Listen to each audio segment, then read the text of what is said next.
I remember when I was about 8 years of age, having a cousin who was about maybe 4 years older than me, so maybe 12. He had a creative imagination. He used to tell me stories about going on an adventure.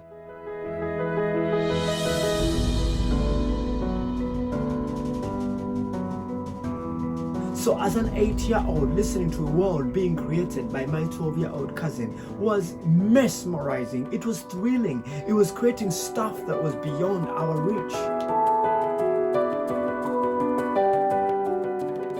This week the challenge is about writing stories for children. One of the things I think that is missing today is stories told by teenagers, because today we tend to hear teenagers talking to each other, but we never hear stories made by teenagers for children.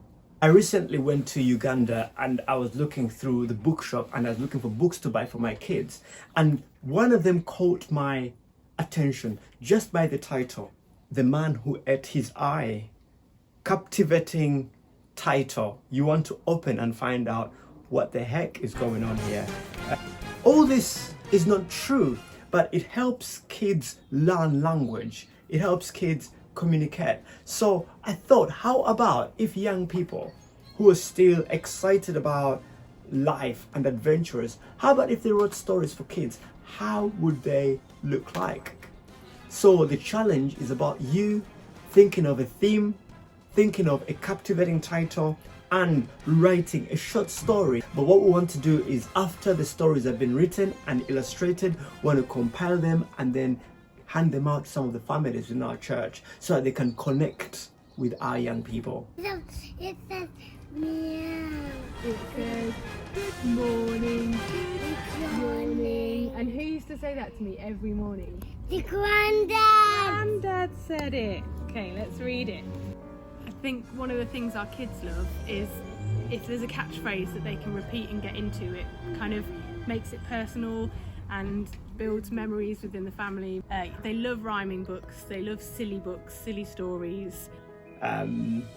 Yeah, here it says, when a crow shows up at a palace demanding the hand in marriage of the king's only daughter, everybody is astonished as the crow overpowers the palace guard.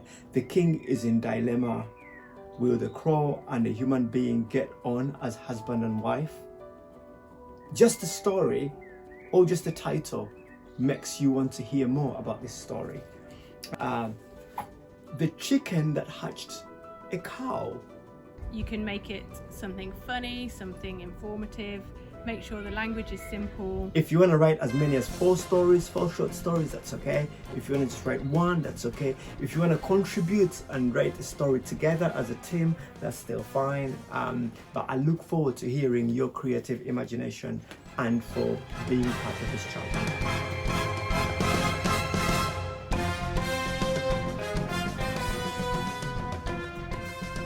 Storytelling never loses its power to thrill, to teach, to educate, to comfort, to entertain. We use stories to shape communities and cultures. In fact, when you read in the Old Testament, in the Bible, you find that stories were used by prophets to give counsel to kings and to leaders of the time.